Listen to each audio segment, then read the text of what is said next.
데살로니가전서 5장 12절에서 28절 마지막 절까지입니다.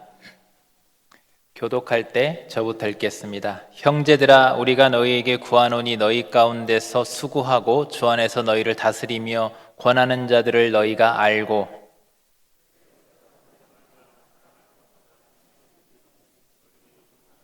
또 형제들아, 너희를 권면하노니 게으른 자들을 권계하며 마음이 약한 자들을 격려하고 힘이 없는 자들을 붙들어주며 모든 사람에게 오래 참으라.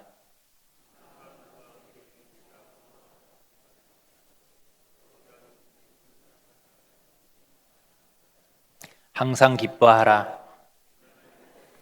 범사에 감사하라. 이것이 그리스도 예수 안에서 너희를 향하신 하나님의 뜻이니라. 예언을 멸시하지 말고 악은 어떤 모양이라도 버리라.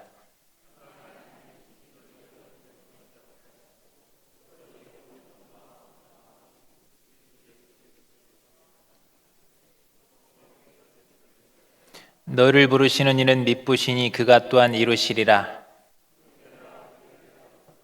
거룩하게 입맞춤으로 모든 형제에게 문안하라. 함께 있습니다. 우리 주 예수 그리스도의 은혜가 너희에게 있을지어다. 아멘. 자, 할렐루야. 여러분, 오늘 이 자리에 나오신 여러분들을 주님의 이름으로 사랑하고 사정없이 많이 축복합니다. 우리 함께 또 우리 축복하겠습니다. 사랑합니다. 축복합니다. 행복하십시오. 감사합니다. 오늘은 이제 재림을 준비하며라는 제목인데요. 이제 우리 그리스도인들은 항상 종말을 바라보며 살아야 되는 겁니다. 바라본다는 의미냐면 두렵고 떨림보다는 기대와 소망으로 바라봐야 되는 거예요. 그날이 언제 올까? 그래서 바른 종말론을 가진 그 종말 신앙은, 재림 신앙은 우리를 더욱더 거룩하게, 더욱더 소망 가운데, 더욱더 힘있게 신앙생활을 할 수 있는 큰 힘이 되거든요. 그런데 반대로 왜곡된 종말론은 우리 이 가정이나 교회들, 또 우리 개인을 다 무너뜨리기도 하죠. 그 건강한 종말론을 가지고 있어야 되는데, 그런 면에서 이제 오늘 본문 말씀은 어떤 말씀이냐면 우리에게 귀한 또 다른 교훈을 주시는데, 이제 그동안 바울이 쭉 교회를 권면했죠. 또 특히나 데살로니가 교회는 얼마 머물지 못했는데 너무나도 바르게 세워졌어요. 그래서 그거에 대한 칭찬과 격려를 하면서 더 잘했으면 좋겠다. 이게 잘하고 있는데, 특히 사랑으로 또 실천했고, 그래서 더 잘하고 있는데 더 잘하면 좋겠다 해서 권면을 했어요. 그래서 지난주에는 이제 재림을 준비하라 이렇게 했는데, 오늘은 이제 좀 더 구체적으로, 그러면 우리가 예수님의 재림을 준비한다고 했는데 어떻게 우리가 공동체가 다 준비를 해야 되는가에 대해서 구체적으로 좀 쉽게 그렇게 마지막 당부를 하고 마지막 축복과 인사를 하고 끝내는 게 이제 오늘 본문 말씀입니다. 근데 여기서 제가 강조할 것은, 이제 제가 한 권을 정해서 시리즈로 쭉 연속 강의를 하지 않습니까? 장단점이 있어요. 장점은 뭐냐면 제가 빠짐없이 여러분에게 가감없이 말씀을 그대로 전해야 된다는 겁니다. 두 번째 단점이자 장점은 뭐냐면, 왜 단점이자 장점이자 하냐면 그렇다 보니까 제가 선정하고 싶지 않은 본문도 있다는 겁니다. 그래서 빠짐없이 가감없이 전하지만, 제가 만약에 정한다고 한다면 아직 제가 웬만하면 이거 피하고 싶은 본문도 여러분에게 전해야 된다는 게 단점이지만, 하지만 사실 단점이 아니라 오히려 하나님의 말씀 우리가 빠짐없이 받을 수 있으니까 장점인 줄로 믿습니다. 오늘 본문은 특히나 이제 좀 제가 목회자로 설교하기는 그렇게 피하고 싶은 본문이긴 하지만, 중요한 건 여러분의 핵심이, 이 데살로니가전서는 어떤 성경이라고요? 잘하고 있는데 더 잘하게 격려하는 말씀이라고. 그러니까 여러분, 잘하고 있지만 이 말씀을 잘 소화하셔서 더 잘할 수 있는 우리 공동체 될 수 있기를 간절히 소망합니다. 자, 왜 그랬느냐? 재림을 준비하는 데 있어서 오늘 세 가지 말씀드리는데, 공동체가 어떻게 주의 재림을 준비하나, 그 의미는 어떻게 우리가 흔들림 없이 공동체가 잘 지켜갈 수 있는가, 이런 부분인데, 첫 번째는 지도자를 귀히 여기라라는 겁니다. 지도자를 귀히 여기라. 12절을 딱 보면요, 형제들아 우리가 너희에게 구하노니 너희 가운데서 수고하고 주 안에서 너희를 다스리며 권하는 자들을 너희가 알고 했어요. 주 안에서 너희를 다스리고 권하는 자들을 너희가 알고라고 했어요. 여기 중요한 것은요, 주 안에서 너희를 다스리며라고 하죠. 그러니까 교회의 머리는 우리 예수님인 줄 믿습니다. 교회의 주인은 우리 예수님이세요. 그 예수님께서 어떻게 교회를 다스리시느냐? 주님의 영적 권위를 가지고 지도자들을 세우시는 거예요. 하나님께서 그 질서 안에서, 그리고 그 지도자들이 교회를 위해서 섬기고 수고하게 하시는 겁니다. 그러니까 교회는 직분들이 있지 않습니까? 여러분, 우리가 오해하면 안 되는 게, 지금은 제사장 시대는 아니고 만인 제사장, 모두가 다 왕 같은 제사장인 줄로 믿습니다. 그런데 이 왕 같은 제사장의 개념은 하나님 나라의 사역에 있어서 지도자만 책임지는 것이 아니라 모두가 다 그 왕 같은 제사장의 마음을 가지고 책임감을 가지고 사명의식을 가지고 하나님의 일들을 위해서 감당하라 이거예요. 그렇지 아예 그 영적인 질서 자체가 없다는 것은 아닙니다. 그걸 오해하시면 안 되는 거예요. 만약 그렇다고 한다면 우리는 집사도 권사도 장로도 목사도 없어야 되는 거예요. 그런 직분이 필요 없는 거죠. 그렇게 해서 만들었던 교회, 그래서 이단으로 정제됐던 교회가 형제교회라는 겁니다. 형제교회라서 직분 없이 그냥 누구나 다 똑같이 이렇게. 근데 그렇지 않아요.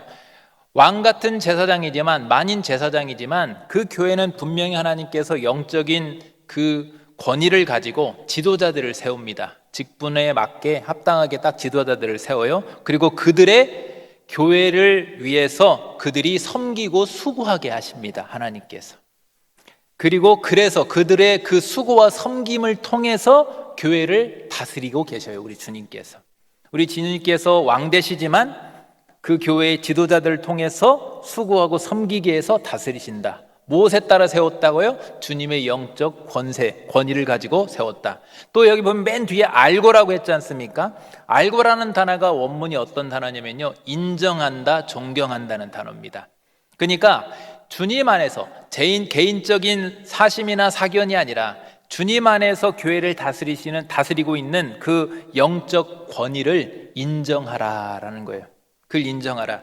그러니까 우리 성도는요, 신앙생활을 어떻게 해야 되냐면요, 교회의 지도자의 그 가르침에 순종함으로 우리 자신을 훈련해야 되는 겁니다. 내 마음대로 막 하는 것이 아니에요. 그 질서가 있고 원리가 있는 겁니다. 그렇지 않으면 영적 질서의 원리에 의해서 우리가 주님의 다스림 안에 거해야 되는데, 그 영적 권위, 주님이 세운 지도자를 인정하지 않으면 그 영적 권위 안에, 그 주님의 다스림 안에 거하지 못하는 게 되는 거예요.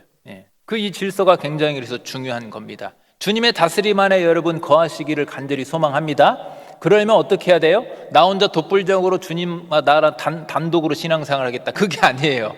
주님은 질서의 하나님이시기 때문에 그 영적 권위의 그 질서의 원리 안에서 그 지도자를 통해서 훈련받게 하나님께서 그렇게 하신 거예요. 그렇게 돼야 공동체가 흔들림 없이, 흐트러짐 없이 견고하게 가는 겁니다. 그런데 이 바울이 지금 지도자들이 영적 권위를 인정하라고 강조한 이유가 또 너무 한쪽으로 치우치면 안 돼요. 왜 그럼 지도자들이 영적 권위를 인정하라 했냐? 그렇다고 해서 인정한다는 의미가 하나님이 세워주신 어떤 직분적인 권한 때문에 무조건 인정해야 되느냐? 그것도 아니에요. 그것만이 아닙니다. 하나님 세우셨으니까 우리 집사고 장로고 권사고 목사니까 무조건 거기에 권위에 순종해야 되느냐? 그런 의미가 아니라 13절을 딱 보시면요, 그들의 역사로 말미암아 사랑 안에서라고 했습니다. 그들의 역사로 말미암아 사랑 안에서 가장 귀히 여기며 너희끼리 뒤에 화목하라겠죠. 화목하라. 그러니까 그들의 역사로 말미암아라고 했는데, 교회를 향한 지도자들의 그 수고와 헌신 때문에 그들을 사랑하고 귀히 여기라. 이게 무슨 말이냐? 여러분, 교회 지도자의 권위는요, 세상 권력에처럼 군림하는 방식이 절대로 아닙니다. 교회 지도자의 모든 교회의 직분은, 목사도 마찬가지고 모든 교회의 직분은, 그 지도자 하나님 주신 권리는 주 안에서 맡겨주신 양들에 대한 책임감으로 돌보며 섬김의 권위인 줄로 믿습니다. 섬김의 권위로 주신 거예요. 섬김의 권위로. 이걸 놓치면 절대 안 돼요. 그래서 여러분 뭐 간혹 보면 막 강단에서 이렇게 쓰고 있으니까 목사가 막 좋아 보이고 막 반짝반짝 조명받고 이렇게 하니까 대접받는 것 같고 하니까 그렇게 신학하고 그렇게 목사하고 그러면 버티지 못해요. 예, 목사직은 그런 직이 아니고 장로직도 그런 직이 아닙니다. 장로님들 고생 많이 합니다. 고생 많이 해요. 직분이 올라갈수록 고생 많이 해요. 왜요? 권위가 아니라 세상처럼 군림하는 게 아니라 어떤 직이니까? 섬기는 직이니까. 사랑으로 섬기는 직이니까. 그래서 그들의 역사로 말미암아 우리 주님께서 누구를 통해서 그 지도자를 통해서 우리 주님이 사랑으로 돌보고 계시는 거예요.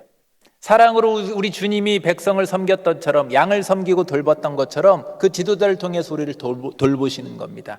그렇기 때문에 그 사랑 안에서 가장 귀히 여기라 했어요. 그 섬김을 귀히 여기고 서로 화목해라. 말하자면 지도자와 우리가 모두가 다 어떻게 해야 된다는 거예요? 서로 화목해야 된다. 서로 이거는 피차간에 존중하고 사랑해야 될 줄로 믿습니다. 주님이 주신 이 영적 권위 안에서 그 지도자들의 그 수고를 통해서 우리 주님이 교회를 다스리고 계시고, 그래서 그들의 그 지도자들의 그 수고와 섬김을 통해 주님이 다스리기 때문에 그러한 교회의 어떤 역사도, 주님의 역사도 그런 방식으로 질서 안에서 이루어지기 때문에 지도자들을 통한 주님의 선하신 그 역사심을 보기 때문에 영적인 질서를 인정하고 사랑하라 이거예요. 그 사람을 보고 사랑하고 존중하라는 것이 아니라 우리 주님이 그 사람을 통해서 교회를 다스리시고 주님의 역사심이 나타나시고 그 주님의 섬김과 사랑이 나타나기 때문에 그 수고와 섬김 때문에 그 지도자를 존중하고 서로 사랑하라. 이해하시면 아멘? 아멘이죠. 그렇죠. 이 원리가 그렇습니다. 그렇지 않고 하나님께서 교회 안에 세우신 질서를 무너뜨리는 행위는 결코 주님이 바라시는 뜻이 아닙니다. 왜요? 그 질서를 무너뜨리면 주님의 질서 아래서 주님이 그 사람을 통해 그 지도자를 통해 일하시는데 그걸 무시하면 누굴 무시하는 게 되는 겁니까? 네, 주님의 다스림을 무시하는 거예요. 제가 그 주일학교 할 때도 꼭 아이들한테 꼭 강조하고 설교하는 게 있어요. 얘들아, 하나님 믿지, 하나님 순종해야 되지. 예, 아멘, 아멘 시켜 제가 일단은. 그러면 이 질서를 설명하면서 그러면 먼저 눈에 보이는 너희 선생님들한테부터 잘해라 그래요. 야, 눈에 보이는 선생님한테 그 질서로 인정 안 하고 그 선생님도 존중하지 않으면서 어떻게 하나님을 섬긴다고 하니? 라고 하거든요. 여러분 그 질서의 원리를 우리가 잘 알고 지혜롭게 하나님의 뜻에 순종할 수 있는 저와 여러분 될 수 있기를 간절히 소망합니다. 그래서 여러분 제가 제 사견이 아니라 말씀을 그대로 저는 여러분에게 소개해드렸어요. 말씀 안에서 권해드립니다. 주님께서 교회의 지도자들에게 주신 영적 권위를 존중하시고 그 지도자의 수고와 역사로 말미암아, 즉 주님의 그 지도자를 통한 일하심으로 말미암아 사랑 안에서 서로 귀히 여기면서 지도자와 성도가 서로 화목하시기를 바랍니다. 이게 바로 마지막 때 주님의 재림을 준비하는 거라고 구체적으로 바울을 통해 주님이 주신 말씀입니다. 왜요? 여러분 요즘 교회들이 얼마나 혼란스럽고 그런 데가 많이 있습니까? 여러분 우리 교회는 절대로 우리 하나님께서 이 연약하고 부족한 이성호 목사를 보내주셨는데 제가 목회하는 동안 우리 교회는 절대로 서로 분란하지 않고 항상 화목하고 천국을 우리가 살아가야 되는 우리 공동체가 될 줄 믿습니다. 그렇게 서로 화목하는 게 주의 오는 날을 준비하는 것인 줄로 믿습니다. 화목을 이뤄야 돼요. 그 다음에 두 번째도 똑같아요. 같은 선상에서 약한 자들을 격려하라라는 거예요. 교회가 한쪽으로 너무 치우치면 안 됩니다. 어떤 신앙이 좋은 사람들이나 힘 있는 쪽으로만 쏠리면 안 되고 항상 균형 있게 가야 되기 때문에 약한 자들을 돌보는 그런 부분들이 있어야 됩니다. 그래서 14절을 딱 보면요, 또 형제들아 너희를 권면하노니 게으른 자들을 권계하며, 이 약한 자들이에요. 이제 교회 안에 당시에 있었던 약한 자들, 게으른 자들을 권계하며 마음이 약한 자들을 격려하고 힘이 없는 자들을 붙들어주며 모든 사람에게 오래 참으라. 앞에서는 제가 이제 지도자에 대해서 말씀했다면 전혀 반대적이죠. 전혀 반대적으로 약한 자들에 대한 말을 하고 있어요. 근데 왜 지금 게으른 자를 말했냐면 4장에서 한번 살펴봤듯이 당시 교회 안에는요, 우리 주님 다시 오신대, 이 땅의 거 우리가 추구하지 않아도 돼, 그러니까 주님 다시 오시니까 주님 기다려야 되니까 일하지 맙시다 이렇게 한 사람들이 있어요.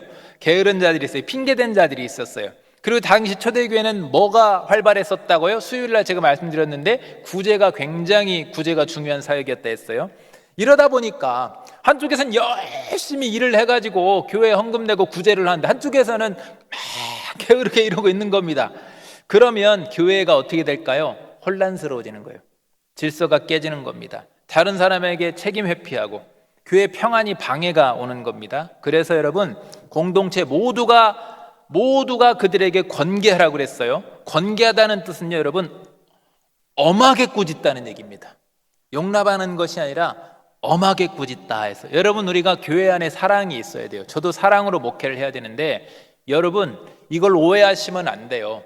사랑은 약한 자에게 우리가 사랑을 하고 돌보고 서로 피차 서로 사랑을 해야 되는데, 질서를 깨는 데에서까지도 사랑으로 품으면 그건 질서가 흐트러지는 겁니다. 여러분, 십자가는 사랑만 있는 게 아니라 주님의 공의도 있는 줄로 믿으시길 바랍니다.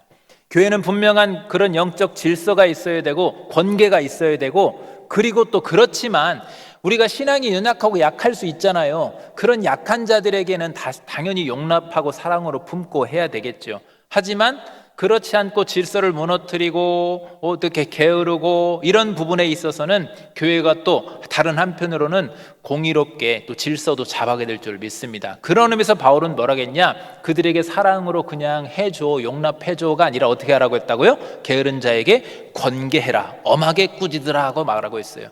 또 마음이 약한 자들을 격려해 주라고 했어요. 왜 마음이 약한 자들이 생겼냐? 당시에 교회가 핍박이 있었잖아요. 신앙생활 하는데 로마의 핍박이 있었지 않습니까? 이 또 유대 율법주의자들에 의해서 계속 할례를 받아야 된다, 음식법을 지켜야 된다, 정결법을 지켜야 된다, 굉장히 그런 압박들이 있었어요. 그래서 외부적인 그런 그 박해로 인해서 신앙적인 용기를 잃은 사람들이 있었습니다. 믿음의 용기. 그리고 영적으로 침체된 사람들도 있었어요. 이런 사람들에 대해서 교회가 그냥 외면하면 안 되고 어떻게 해야 돼? 격려하고 세워줘야 되는 거예요. 같이 가야 된다 이거죠. 그래서 여러분, 교회는 절대로 나를 따르라 그렇게 하시면 안 돼요. 그렇게 해가지고 여러분, 이게 신학교 때 광주에서 큰 교회 목사님이 이 실천 신학하면서 아주 참 제가 마음에 딱 그때 와닿았어요. 뭐라고 하냐면 이렇게 하더라고요. 앞에서 끌고 가면, 양들을 끌고 가면 뒤에 양들이 이 몇몇이 이 누락되는 양들이 생긴대요. 그렇죠? 근데 반대로 뒤에서 양을 밀고 가면 그 목회자가 지친대. 왜? 양들이 대각각하니까. 그러면 그 얘기하더라고요. 신학생들한테 뭐라, 그때 저도 유심히 들었는데, 그럼 어떻게 합니까? 그랬더니 예수님 그림을 잘 보래. 어디에 계시냐고. 그럼 양 무리 가운데 계신다고. 그 가운데 계신다고. 이게 무슨 말이냐? 여러분, 속도 조절을 해서 누락되지 않게 약한 분들을 이렇게 우리가 돌보아주고 이렇게 하면서 전체가 다 같이 가야 될 줄로 믿습니다. 전체가 같이 가야 돼요. 그래서 그렇게 그래서 뭐라고 하냐면 힘이 없는 자들을 붙들어 주라 했어요. 약한 자들. 그러니까 이게 함께 붙들어 줄 필요가 있는 거예요. 이 건강하고 신앙이 좋고 이렇게 막 단단하고 이런 사람들만 교회에서 막 우리가 막 그렇게 하는 것이 아니라, 또 약한 자도 뭘 할 때도 마찬가지죠. 어떤 사역을 할 때도 어떻게 우리끼리 하면 더 좋지만, 몇몇끼리 하면 더 좋지만, 이왕이면 약한 자들도 같이 하게 해서 같이 자꾸만 가야 되는 거죠. 이러한 돌봄이 이루어지기 위해서 반드시 필요한 게 있습니다. 그게 뭐냐? 14절에 뭐라고 했어요? 모든 사람에게 오래 참으라 라고 했어요. 오래 참으라. 그러니까 여러분, 약한 자를 돌보는 것은요, 오래 참는 게 필요합니다. 기다려주는 게 필요한 거예요. 여러분, 우리가 평신도 사역 세우고 제자 교육 할 때요, 핵심이 뭔지 아십니까? 목회자나 그 지도자들이 뭘 해야 되는지 아세요? 기다려주는 거예요. 당장의 결과를 내기보다는 그 사람이 성장하도록, 같이 융화되도록 기다려주는 게 필요한 거예요. 여러분, 우리 공동체도 그렇게 오래 참고 기다려줄 수 있기를 간절히 소망합니다. 그 약한 자들을 위해서. 특히나 게으른 자, 마음이 약한 자, 힘이 없는 자, 이런 자들을 돌보고 같이 가기 위해서는요, 오래 참고 기다려줘야 돼요. 특히나 14절 첫머리에 뭐라고 했어요? 형제들아라는 복수형을 사용했어요. 형제들이야, 복수형. 이게 어떤 의미냐면요, 교회 구성원들 중에 일부만 그렇게 하는 것이 아니라, 아니 목사님 장로님이니까 당연히 해야 되는 거 아니에요? 권사님이라가 당연히 해야 되는 거예요. 그게 아니라 모두에게 다 해당되는 말씀이라 이겁니다. 모두가 다 그렇게 서로가 서로를 돌봐줘야 된다. 지도자뿐 아니라 모두가 서로에게 관심을 갖고 붙들어줘야 된다. 같이 붙들어줘야 된다는 거예요.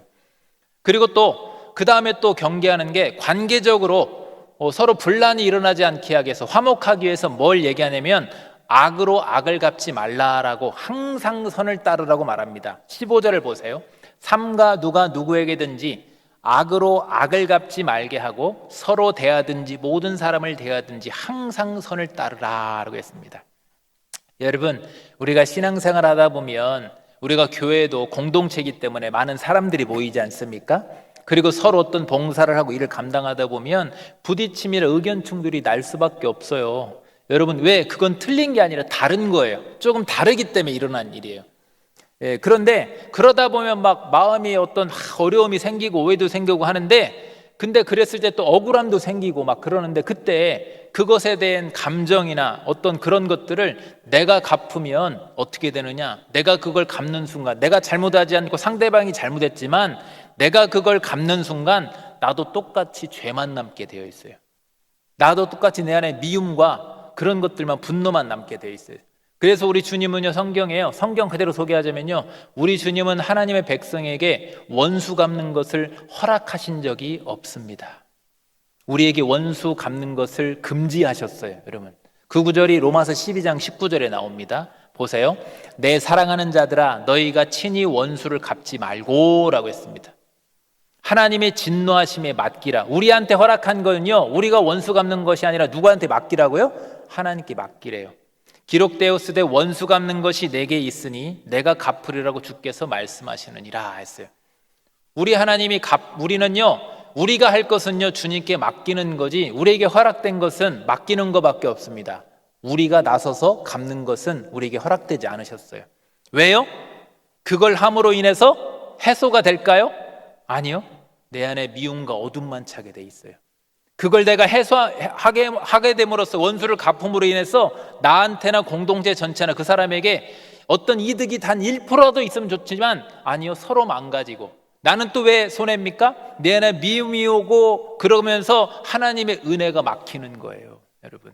그래서 해소되는 게 하나도 없어요. 그리고 또 15절에 뭐라고 했어요? 끝에 항상 선을 따르라 했어요. 항상 선을 따르라. 어떤 기분에 따라서, 어떤 환경에 따라서 그때그때 선을 따르는 것이 아니라 항상 해야 된다. 여러분, 또 항상 선을 따른다는 것은요, 15절에 뭐라고 했어요? 서로 대하든지 모든 사람을 대하든지. 이게요, 어떤 의미냐면 교회 안에서는 당연하고 교회에서뿐 아니라 우리는 교회 밖에서도 동일하게 그렇게 항상 선을 따라야 된다. 원수 갚으려고 하지 마라 이거예요. 여러분, 우리 한번 이 의미를 어렵지만 아멘으로 받을까요? 아멘? 아멘. 그래야죠. 어렵지만, 힘들지만, 때론 손해를 보지만 교회 안에서는 당연하고 교회 밖에서도 우리가 서로 원수 갚지 말고 악을 악으로 갚지 말고 항상 선을 따르라. 이게 바로 주의 재림을 준비하는 성도의 모습이다라는 겁니다. 이 세상에 얼마나 요즘 불의함이 많습니까? 얼마나 속이고 어떻게 하면 이렇게 해가지고 힘들게 하는 게 많습니다. 지금 보면 뭐 뉴스 보면 세상에 친딸을 망치로 20번 때려고 죽였다고 그러고 막 이게 말도 안 되는 일들이 일어나지 않습니까? 세상은 그 방향으로 가고 있어요. 멸망으로 가고 있습니다. 하지만 우리는 그럴 때일수록 어떻게 해요? 악을 악으로 하는 것이 아니라 선으로, 항상 선을 따라야 될 줄을 믿습니다. 정리해보면, 먼저 우리가 신앙이 먼저 성장해서 단단한 성도나 좀 연약한 성도가 주님 안에서 서로 돌봄을 통해서 함께 연결되라 이 말입니다. 떨어져 있지 말고 서로 또 협력하고, 그렇게 건강한 교회, 서로 그렇게 선을 행하고 서로 화목하고, 이게 바로 마지막 때의 시련을 또 유혹을 함께 이겨나갈 수 있는 길이라 이거예요. 그러므로 간절히 바라기는, 그러기 위해서 어떻게 하라겠어요? 오래 참음으로 서로 또 약한 자들을 붙들어주면서 미움과 복수가 아니라 항상 선을 따를 수 있는 저 여러분 될 수 있기를 간절히 소망합니다. 세 번째는 경건으로 거룩함을 지키라는 겁니다. 악한 일들, 또 억울한 일들, 이런 것들이 막 이렇게 겪게 될 때 이게 우리가 복수하지 않고 거기서 오히려 지속적으로 선을 행한다는 것, 이거 쉽지 않은 일입니다.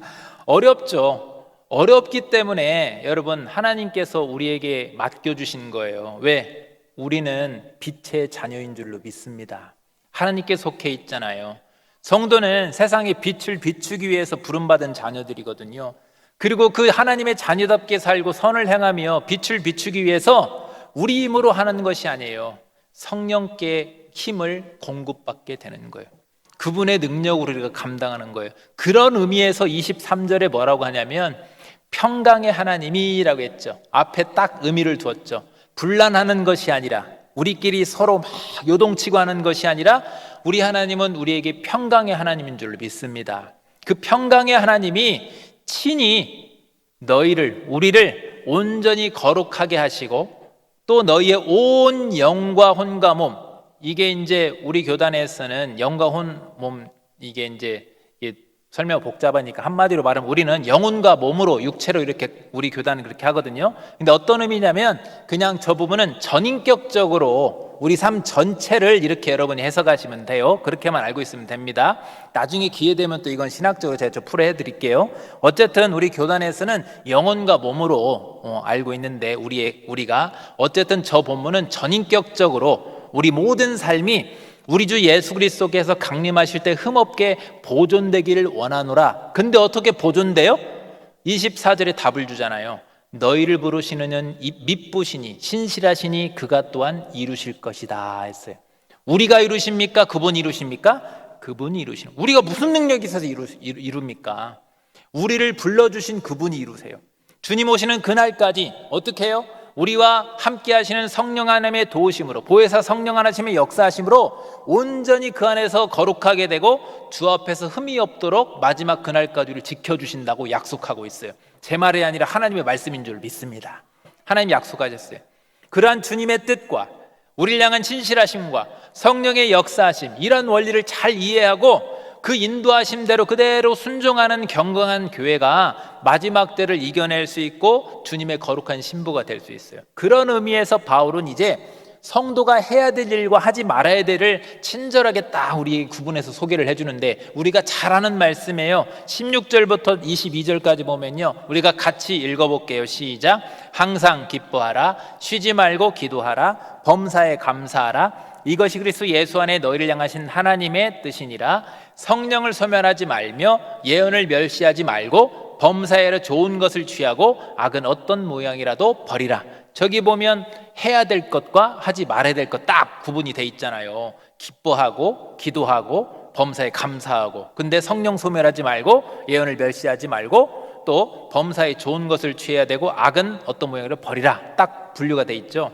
여기서 근데 우리가 여러분이 좀 알아야 되는 게, 제가 좀 풀어 설명을 드리자면, 성령을 소멸하지 말라 그랬죠. 성령을 소멸하지 않는다는 것은요, 성령의 역사를 막지 마라 이거예요. 교회에 성령의 역사가 뭐가 있을까요? 말씀 사역, 기도, 또 전도, 양육, 어떤 훈련, 이런 것들을 방해하지 마라 이거예요. 그런 성령의 역사하심을 방해하지 마라. 그거 당연한 거 아닌가? 목사님, 그거 누가 방해하나요? 그렇지 않습니다. 막히는 경우들이 종종 있습니다. 왜 그럴까요? 내가 하지 않으면 남도 하지 않아야 되는 심리가 있을 수 있어요. 또 하나는 우리 안에 어떤 시기와 질투와 또 여러 관계적인 상처와 미움 때문에 우리가 이게 종종 막히는 경우가 있습니다. 우리는 절대 그렇지 않아야 될 줄로 믿습니다. 제가 아까 말씀드렸죠. 잘하니까 더 잘하는 의미로 말씀을 드리는 거라고 알고 있어야 돼요. 우리가 항상 알고 있어야 돼요. 우리는 약하기 때문에 언제 이놈의 마귀가 우리를 유혹하고 흔들지 모르거든요. 항상 잘 알아야 돼요. 그리고 또 20절에 보면 예언을 멸시하지 말라. 이 말은 뭐냐면 막 예언 사역하라는 말이 아니에요. 목사님, 내년에 우리가 무슨 일이 있을까 이런 거 예언하라는 말이 아니고, 저기 예언이라는 것은 지금 저 때는 정경이 형성 안 됐잖아요. 그러니까 기록된, 지금 우리로 말하면 기록된 성경을 말하는 거예요. 그러니까 예언을 멸시하지 말라는 것은 뭐냐면 하나님의 말씀을 잘 귀하게 여기고 그 말씀으로 하나님의 뜻을 잘 분별하라 이겁니다. 하나님의 말씀을 다 분별하라. 그러니까 이제 정리하자면, 여러분 항상 기뻐하고 쉬지 말고 기도하고 범사에 감사하면서 경건 생활에 힘을 쓰시고 무엇보다도 성령의 역사하심과 또 말씀을 통해서 여러분 잘 분별해서 신앙의 거룩을 잘 지켜가시길 바랍니다. 그런데 중요한 것은 혼자 하는 것이 아니라 항상 교회 공동체는 어떻게 해야 된다고요? 함께 해야 되는 거예요. 함께하고 화목하고 이걸 잘 기억해야 됩니다. 말씀 정리하겠습니다. 오늘 주신 말씀은 데살로니가 성들에게 주었던 그 가르침을 그동안 주었던 이 데살로니가전서 최종 이 종합적으로 쭉 이제 정리해 주면서 재림을 준비하기 위한 그 바울의 마지막 권면입니다. 그리고 또 기도해 주고 축복해 주는 내용이에요. 그중에 세 가지 제가 말씀드렸죠. 첫 번째, 지도자들을 귀히 여기라라고 했어요. 두 번째, 약한 자들을 격려해라. 세 번째, 경건으로 서로 거룩함을 지키라. 근데 핵심은요, 전부 뭐랑 연결돼 있냐? 핵심을 딱 짜내면 서로 하나가 되라라는 거예요. 서로 화목하고 하나가 되라. 그게 핵심이에요. 마지막 당부를 딱 짜내서 요약하자면. 그런데 24절을 딱 보면요, 너희를 부르신 이라고 하면서 현재형으로 되어 있습니다. 과거형이라 이렇게 되어 있는데 현재형, 이게 무슨 의미냐? 우리 하나님은 지금도 지속적으로 우리 가운데 거하시면서 성도를 지속적으로 부르시고 그렇게 하나됨으로 인도해 주신다라는 거예요. 우리 하나님 그렇게 하고 계신다. 지금도 하나님은 우리 안에 역사하시며 일하고 계시는 줄로 믿습니다. 그렇기 때문에 때로는 우리 모습을 보면 연약함도 보이고 막 그럴 때가 있어요. 하지만 그것 보고 실망하지 말고 여러분 계속 우리는 나아가야 될 줄로 믿습니다. 실망해서 주저앉아 있으면 우리만 손해예요. 그러면서 마지막에 이제 끝인사로 축복으로 마무리하는데 25절 28절을 보면요, 형제들아 우리를 위하여 기도하라. 거룩하게 입맞춤으로 모든 형제에게 문안하라. 이렇게 합니다. 25절부터 한번 보여주세요. 25절부터 말씀 없을까요? 형제들아 우리를 위하여 기도하라 그랬고, 또 거룩하게 입맞춤으로 모든 형제에게 문안하라 했고, 또 내가 주를 힘입어 너희를 명하노니 모든 형제에게 이 편지를 읽어주라 했습니다. 그리고 우리 주 예수 그리스도의 은혜가 너에게 있을지어다 했어요. 자, 여기 보면 입맞추라고 했는데 입맞추는 건요, 우리나라랑 틀리잖아요, 문화가. 그러니까 입맞춤의 표현은 당시 인사하는 방법인데 어떤 의미가 담겨 있냐면 서로 사랑하고 존경하고 우정, 어떤 화해, 하나됨, 이것을 표현하는 인사법이에요, 당시에. 그러니까 사랑합니다, 존경합니다, 우리 서로 우정 가운데 있습니다, 화해합시다, 하나 됩시다, 이런 의미의 인사법이 입맞춤이에요. 그래서 바울이 권하는 거예요. 서로 입맞춤으로 서로 하나 되라. 그리고 그리스도 안에서 하나 된 그 성도와 바울의 관계가 지금 그런 관계다라는 거죠. 그리고 바울이 보낸 이 데살로니가전서는요, 공동체 전체에 지금 이 낭독하라고 지금 얘기하고 있어요. 명하고 있어요. 그러니까 하나님이 기쁨이 되는 교회는요, 마지막 때를 준비하는 교회는요, 일부만 잘하는 것이 아니라 모두가 다 함께 말씀을 따르면서 항상 함께 성장해야 된다라는 것을 말씀해 주고 있는 거예요. 여러분, 세상은 지금 날로 악해져 갑니다. 교회들도 많이 힘을 잃고 있고, 뉴스 보고 안타까웠는데 신학교가 올해 20개가 없어졌대요, 전국에. 신학교 20개가 없어지고 교회들도 뭐 몇만 단위로 지금 1년에 그렇게 없어지고 있다고 그러고, 또 교회들이 계속 사회적으로 본을 보이지 못하고 공격을 당하고 있고, 실제로 우리 지역에도 많은 그런 상처를 입고 있는 교회들이 있습니다. 그런 성도들도 있습니다. 그런데 여러분, 그럴수록 우리는 주님의 거룩한 신부가 되어야 됩니다. 어떻게 해요? 주님 앞에 서는 그날까지 우리 힘이 아니라 성령의 도우심으로, 무엇보다도 오늘 세 가지 말씀했죠. 말씀의 권위, 지도자의 권위를 인정하고 말씀에 순종하고 서로 사랑하고 화목하고 세상과 구별된 그 거룩함으로써 어떻게 해요? 악을 악으로 하는 것이 아니라 끝까지 선을 행함으로써 그렇게 그런 삶을 잘 거룩함을 지키셔서 주님이 언제 올지 모르잖아요. 아마 오늘, 아마 내일, 언제 오실지 모르는데 주님 오시는 그날에 영광스러운 주님의 신부로서 준비되어 올 수 있는 저 여러분 될 수 있기를 간절히 소망합니다. 어떻게 해요? 핵심은 다시 강조합니다. 우린 이것만 오늘 기억하시면 돼요. 따라해 볼까요? 하나 됩시다. 서로 화목합시다. 한 몸이 됩시다. 아멘. 그렇게 결단한 여러분 모두에게 하나님의 크신 은총이 함께 하시기를 주님으로 축복합니다.